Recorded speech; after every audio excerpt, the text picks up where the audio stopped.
안녕하세요. 말씀으로 보는 교사톡의 김기태 준사입니다. 반갑습니다. 요즘 부쩍 코로나 시기로 다시 돌아가고 있는 것 같습니다. 코로나 환자들이 다시 상승세를 보이고 있네요. 참 두렵고 또 힘든 시기가 이때가 아닌가 생각이 되어집니다.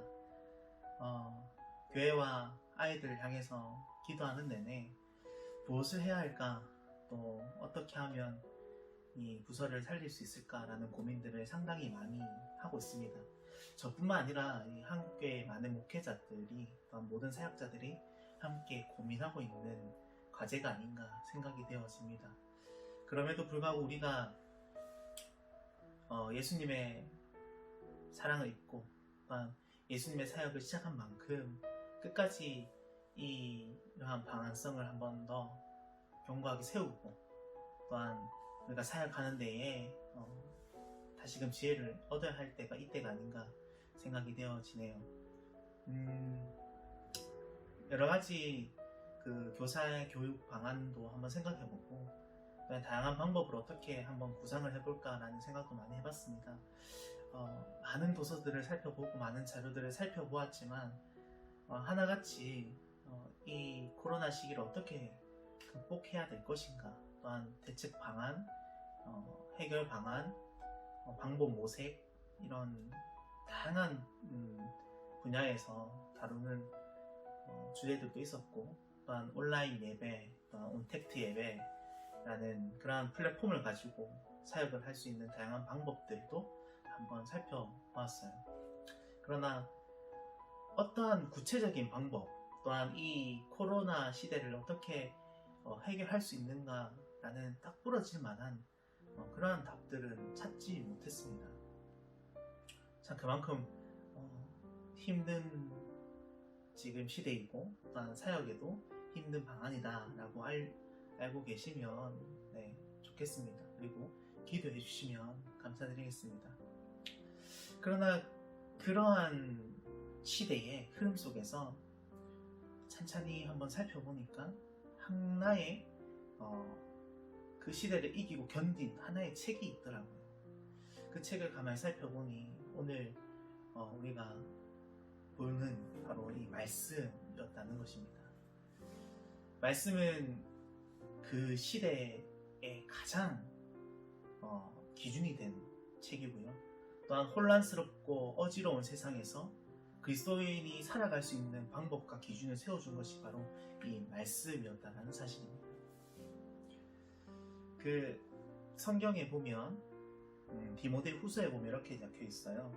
디모데후서 우리 4장 16절 말씀에 모든 성경은 하나님의 감동으로 된 것으로 교훈과 책망과 바르게 함과 의로 교육하기에 유익하니 이는 하나님의 사람으로 온전하게 하며 모든 선한 일을 행할 능력을 갖추게 하려 함이라 라고 기록되어 있는 것을 보게 됩니다. 하나님의 감동으로 된 것이다. 하나님께서 세상을 사랑하시고 사람들을 사랑하셔서 이 세상의 만물을 창조하시고 보기에 좋았더라 라고 했던 근본적인 핵심을 가진 이 성경 말씀은 우리에게 다시금 그리스도인으로서 온전하게 만들고, 그러한 어려운 상황 가운데 해결 방법을 찾게 모색하며, 또한 그 가운데 우리가 용기와 힘을 얻어 나갈 수 있는 그러한 말씀으로 보게 되어진다, 쓰여져 있다라고 하는 것이죠. 그래서 많은 고민 끝에 오늘 이 말씀을 묵상하면서 나누면서 우리가 참 지쳐있고 어려운 상황 속에 살고 있잖아요. 우리가 지쳐있다는 것은 교회도 지쳐있고 우리 아이들도 지쳐있고 우리 부서도 지쳐있다는 사실입니다. 그것을 간과하셔서 오늘 말씀에 힘을 얻으시고 또한 지혜를 얻으셔서 다시금 이 아동부 아이들에게 다가갈 수 있는 용기, 또한 부서를 이끌어갈 수 있는 힘, 그리고 함께 모여 나눌 수 있고 힘을 얻을 수 있는 서로 간의 친교를 회복할 수 있는 귀한 시간이 되었으면 좋겠습니다. 방법은 이러합니다. 제가 한 절을 읽고, 말씀 한 절 읽고, 우리 지금 보고 계시는 우리 선생님들께서 한 절을 읽으셔서 오늘 주어지는 본문을 같이 읽고 또한 제가 핵심만 짚어서 나가고 그 가운데에 묵상하시고 제가 밑에 게시판에 링크를 이렇게 달아 놓을 겁니다.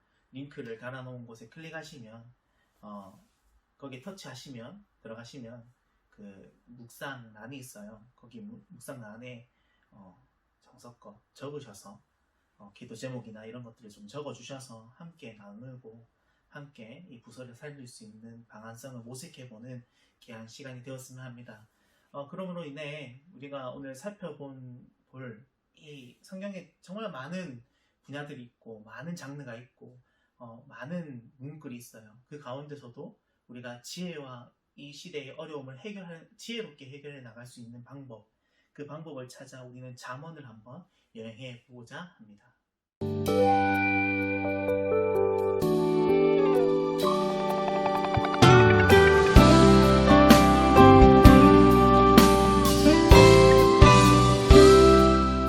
오늘 읽을 말씀은 잠언 1장 1절에서 7절까지 말씀입니다. 1장 1절에서 7절까지 말씀. 가정에서 집에서 말씀을 다 찾으셔서 잠언 우리 함께 1장 1절에서 7절까지 한번 봉독하도록 하겠습니다.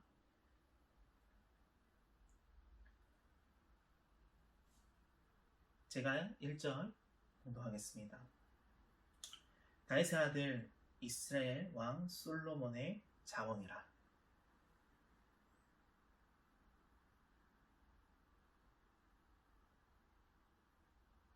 지혜롭게 공의롭게 정의롭게 정직하게 행할 일에 대하여 훈계를 받게 하며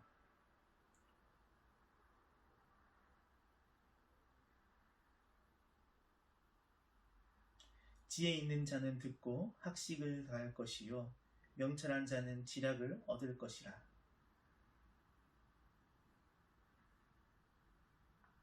우리 7절은 다 함께 읽겠습니다. 시작. 여호와를 경외하는 것이 지식의 근본이거늘 미련한 자는 지혜와 훈계를 멸시하느니라. 아멘. 오늘 첫 번째, 다윗의 아들 이스라엘 왕 솔로몬의 잠언이다 라고 기록하고 있습니다. 솔로몬은 하나님께 지혜를 구함으로 그가 세상의 어떠한 것과도 비교할 수 없을 만한 하나님의 지혜를 가지게 됩니다. 그러나 솔로몬에는 두 가지의 충돌점이 있었어요. 첫 번째는 이 세상의 만물을 모두 다 가진 왕, 이 땅의 왕으로서 군림하는 것이고, 두 번째는 하나님의 지혜를 받은 왕, 하나님의 지혜를 가지고 어떻게 이 세상을 바라볼 것이냐라는 이 두 가지의 충돌이 일어나게 되는 것이죠. 우리도 삶을 살다 보면 이 두 가지의 충돌이 항상 일어나게 됩니다. 이 땅에 우리는 어떠한 존재로서 서가는 것이냐, 이 땅에 살아가는 기준이 우리에게 어디에 있는 것이냐라고 물어봤을 때에 우리는 세상에 속한 사람인가 아니면 하나님의 백성, 그리스도인으로 서고 있는 것인가 라는 이 두 가지의 충돌점이 항상 존재하고 있다는 사실입니다. 그러나 아주 중요한 것은 여기서 7절 말씀에 보면 여호와를 경외하는 것이 지식의 근본이다 라고 이야기하는 것을 살펴볼 수 있죠. 솔로몬의 지혜는 바로 여기서 아주 명확하게 드러납니다. 그가 세상을 군림하는 모든 것을 가진 왕임에도 불구하고 오늘 고백했던 7절 말씀에 여호와를 경외하는 것이 지식의 근본이다 라고 이야기한 것을 보아 그는 세상에 아주 가치 있고 또한 세상에 아주 많은 것들이 있었지만 그럼에도 불구하고 여호와를 경외하는 것이 지식의 근본이었다라는 것을 고백하고 있는 것을 우리는 보게 되는 것이죠. 두 번째 말씀은 우리 4절 말씀입니다. 4절 말씀에 보면 어리석은 자를 슬기롭게 한다 라고 기록되어 있는 것을 보게 됩니다. 어리석은 자는 어떠한 사람일까요? 다시 7절 말씀에 가보면 미련한 자는 지혜와 훈계를 멸시한다 라고 되어 있는 것을 볼 수 있게 됩니다. 미련한 자, 그는 지혜와 훈계를 멸시한다. 외면하고 듣지 않고 또한 그것을 거부하는 사람이 바로 미련한 사람이라는 것입니다. 그런데 훈계는 하라와 하지 말라는 명확한 기준점이 있는 것입니다. 그리고 그러한 것을 지켜서 따른다는 것은 참 힘든 것이죠. 규칙이 있고 규율이 있는 것은 사람이 지키기에 한계가 있고 또한 한도가 있는 것입니다. 그럼에도 불구하고 여호와를 경외하는 것이 이 지혜와 훈계를 멸시하지 않음을 다시 한 번 더 뜻하는 것을 의미하죠. 하나님의 말씀은 곧 세상에 하라와 하지 말라라는 기준이 분명하게 있다라는 사실입니다. 그것을 듣는 사람은 바로 슬기롭게 만들어지고 또한 지식과 근신함이 주어진다라는 것을 의미하게 되는 것이죠. 또한 이러한 사람은 바로 여호와를 경외롭게 여기는 사람임을 뜻하게 됩니다. 그러니 5절 말씀에 보면 명철한 자는 지략을 얻을 것이다 라고 이야기하는 것을 보아 그는 말씀을 듣고 또한 이 말씀을 우리가 가치 있게 여기면 학식이 더해질 것이고 명철한 자는 지략을 얻을 것이다. 세상을 살아갈 수 있는 방법 또한 그리스도에서 살아갈 수 있는 명분 또한 우리가 어떠한 상황에서 하나님의 마음으로 하나님의 백성으로 살아갈 수 있는 그 기준을 우리가 이 말씀 속에서 찾아볼 수 있다라는 것을 명확하게 제시해 놓는 것이죠. 여호와를 경외하는 것은 내가 주인이 되는 것이 아닙니다. 하나님이 나의 주인이 되심을 내 삶의 주인이심을 인정하게 되는 것이에요. 그러면서 점차 내가 주인이었던 삶에 다시금 타인을 되돌아보게 되고 타인을 사랑하는 마음을 가지게 되며 그러면서 타인을 위해 희생도 하게 되고 헌신하게 되는 나의 마음이 다시금 발견하게 되었을 때에 그것이 여호와를 경외할 수 있는 마음이 되어진다라는 사실을 고백하고 있다는 겁니다. 사랑하는 교사 선생님들, 오늘 이 잠언 1절에서 7절까지의 말씀을 살펴보았는데요. 그 가운데에 여러 가지의 의미도 있지만 단 한 가지 여호와를 경외하는 것이 우리가 지금 이 세상에 살아갈 해결의 방책이요 하나님께 설 수 있는 방법이라는 사실입니다. 기억하셔서 오늘 말씀 꼭 기억하시길 소망합니다. 이 시간 함께 우리 교회와 아동들을 위해서 또한 우리 선생님들을 위해서 또한 저 사역자를 위해서 함께 기도하는 시간을 가지려고 합니다. 생각나는 대로 제가 기도 제목은 따로 주어지지 않습니다. 생각나시는 대로 함께 기도하시다가 제가 마무리 기도하고 마치도록 하겠습니다. 함께 기도하시겠습니다.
하나님 감사합니다. 온전히 부족한 우리들을 불러주시고 또한 우리가 한 곳에 모여 하나님의 나라와 또한 어린 아이들을 어린 생명들을 보살피게 하여 주심을 감사합니다. 주님, 때로는 나의 힘으로 되지 않음을 고백합니다. 때로는 주님, 나의 미련한 삶을 통하여 아이들에게 다가갈 수 없음을 다시 한 번 더 고백합니다. 그러나 주님, 이곳에 완전한 사람이 없듯이 주님께서 우리의 마음들을 채우게 하여 주시옵소서. 주님, 힘들고 어려울 때에 많이 지쳐 있습니까? 그들에게 손잡아 주시고 붙들어 주셔서 온전히 이 몸된 교회를 섬길 때마다 아버지 지혜와 능력이 자라날 수 있는 교사들로 성장되게 하여 주시옵소서. 그들의 섬김이, 그들의 피가 땀이 주님 이 교회에 묻어나와 주님 어린 아이들이 세상 밖에 나갔을 때에 그들이 믿음의 씨앗이 되고 뿌리가 되어 다시금 이곳에 돌아와 우리 사랑하는 선생님들을 기억하며 주님, 주님의 길과 법도를 따르는 귀한 일꾼들로 자라날 때마다 주여 우리가 기쁨으로 그 열매를 바라보며 아버지 하나님 나라를 꿈꿀 수 있는 우리들이 될 수 있도록 함께하여 주시옵소서. 이 자리에 함께하길 소망합니다. 주님 또한 이 자리에 함께 모인 교사들을 축복하여 주시고 주님 동행하여 주셔서 아버지 한 주간의 삶의 여정 가운데에 우리의 뜻과 우리의 마음이 아닌 온전히 하나님의 마음들로 하나님의 계획하심으로 아버지 한 걸음 한 걸음 나아갈 수 있는 우리 사랑하는 교사 선생님이 되기를 간절히 소망하며 살아계신 예수 그리스도 이름으로 기도드리옵나이다. 아멘.